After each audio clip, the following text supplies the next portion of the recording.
Harpoon, Nitsana, DarshanLeitner and Samuel Katz, Hachette Books, 308 pp. Mohammed alGhoul had no idea that loading cash-stuffed, leather suitcases into the trunk of his sedan would be one of the final acts of his life. alGhoul was Hamas's money man, responsible for distributing cash to the terror group's members. It was August 24, 2014 and the Gaza War wasn't going well for Hamas. The Israeli Army IDF was wreaking havoc on the terror group, systematically knocking off its field commanders with unprecedented intelligence and accuracy.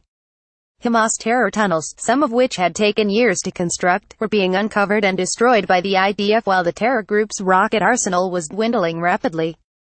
But of even greater import for Hamas was the fact that its operatives weren't getting paid. Some of its members hadn't been paid for a month. Those that weren't killed, wounded or captured began contemplating desertion. It was an untenable situation for Hamas. Wiring money to Gaza wasn't an option. Banks were on notice that wire transfers to the terror entity was a venture that carried high risk and little reward.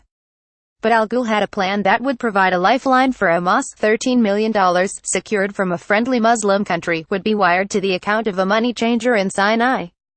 Once the money changer received confirmation that the funds were safely in his account, he would give a courier the cash. The courier would then smuggle it into Gaza via one of the many smuggling tunnels connecting the Gaza Strip to northern Sinai. Once in Gaza, the cash could be distributed to the fighters to stave off sagging morale and desertion. Everything went according to plan. The courier delivered the cash to alGhoul, who along with his bodyguards began loading the trunk. Unbeknownst to alGhoul, however, Israeli intelligence had been monitoring the entire sequence of events. Lurking beyond visual range was an IDF AH-64 Apache longbow armed with Hellfire missiles. The missile struck home instantly, transforming alGhoul's vehicle into a ball of flame and the car's occupants into smoldering corpses. More importantly, most of the cash vaporized or otherwise became unusable. Hamas was unable to pay its fighters. 48 hours later, Hamas, after losing 1,000 of its men, agreed to a ceasefire without a single of its demands being met. Israel's approach to combating terror has always been somewhat unorthodox but effective. The myriad of terror threats facing the Jewish nation is like no other in the world and compels those on the forefront of combating terror to adopt novel, cutting-edge methods to defeat the threat. Harpoon, a new book co-authored by counterterrorism expert Samuel Katz and human rights attorney Nitsana DarshanLeitner, of the Israel Law Center, provides us with intriguing insight as to some of those unique but very effective strategies. In the early 1990s, a few maverick-minded security officials understood that cash was indispensable to organize terror networks. They argued for the need to set up a special task force dedicated to identifying and tracking sources of terror financing and methods employed by terrorism's financial enablers. In 2001, Prime Minister Ariel Sharon sanctioned the creation of a special unit, codenamed Harpoon, tasked to do just that. The unit was headed by Sharon's old army buddy, Mayor Dagan, who had held various security posts in the past and would end up becoming head of Israel's vaunted Mossad intelligence organization. The unit employed the usual muscle one generally associates with such security-related outfits, but also employed forensic accountants, tax experts and lawyers to execute their counter-terror operations.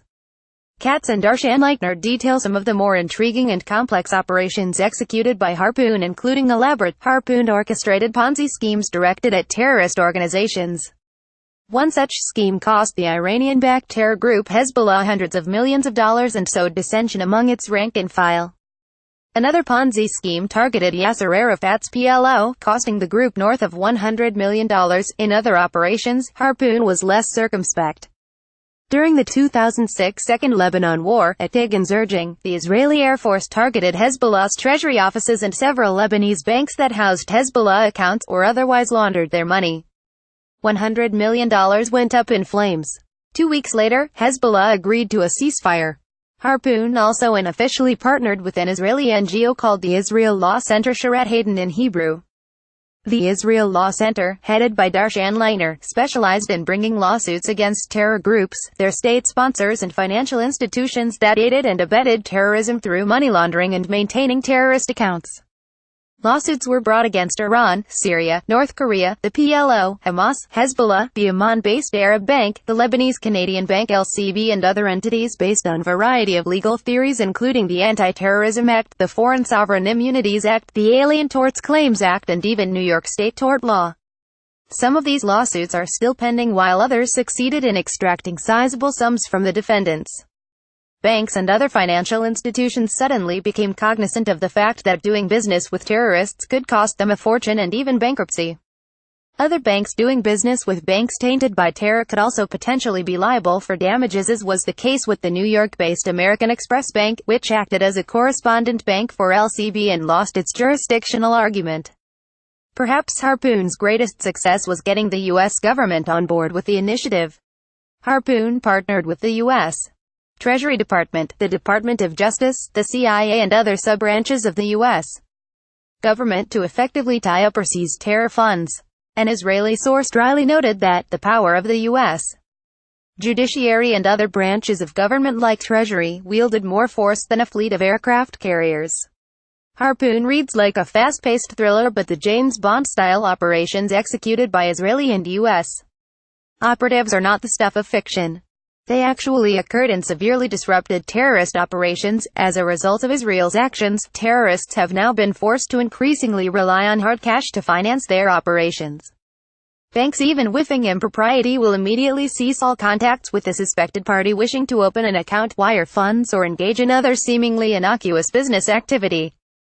This represents a break from the past and is a welcoming development, but it opens the door to some disturbing questions regarding activities carried out by the Obama administration following the execution of the Iran deal in 2015. In 2016, then Secretary of State John Kerry lobbied several large banks, including HSBC, to do business with Iran. He was firmly rebuffed by banking officials. The banks were cognizant of the fact that much of Iran's economy, including its banking sector, is controlled by the Iranian Revolutionary Guard Corps and therefore sent Kerry packing.